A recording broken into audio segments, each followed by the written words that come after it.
আপনি কি স্বপ্নে নবী মোহাম্মদ সাল্লাল্লাহু আলাইহি ওয়াসাল্লামকে দেখেছেন? 2 বার। সত্যি?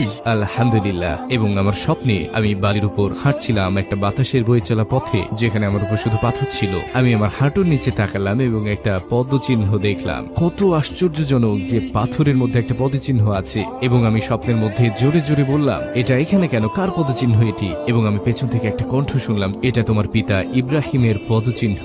আমি বললাম, আমার বাবার নাম ইব্রাহিম নয়। তিনি বললেন, নবী ইব্রাহিম। আমি ঘুরে দাঁড়ালাম এবং সুবহানাল্লাহ, তিনি সেখানে ছিলেন, রাসূলুল্লাহ সাল্লাল্লাহু আলাইহি ওয়াসাল্লাম। আমি তার কাছে পৌঁছানো ঠিক আগে আমি চাচ্ছিলাম হাঁটু গেড়ে বসে তাকে আলিঙ্গন করতে, কিন্তু স্বপ্ন শেষ হয়ে গেল। তো আমি সেই স্বপ্ন থেকে জেগে উঠলাম তাকে আবার স্বপ্নে দেখার আকাঙ্ক্ষা নিয়ে। এবং বহু বছর পরে আমি দেখলাম, এবং আমি মরুভূমিতে ছিলাম আর দূরের দিকে দেখলাম তিনি আমার হাত ধরে বললেন, আমি চাই তুমি আরো মানুষের সাথে দেখা করো। তিনি বসে পড়লেন আর আমি ঠিক তার পাশেই বসলাম। তারপর তিনি বললেন, এখানে দেখো, এখানে আছেন আবু বকর সিদ্দিক। তিনি বললেন, আর এখানে আছে উমর ইবনে আল খাত্তাব, এবং এটা ওসমান বিন আফফান, আর এটা আলী বিন আবি তালিব। তারা সবাই তোমাকে ভালোবাসে। স্বপ্নের মধ্যে ভাবছিলাম, কেন তারা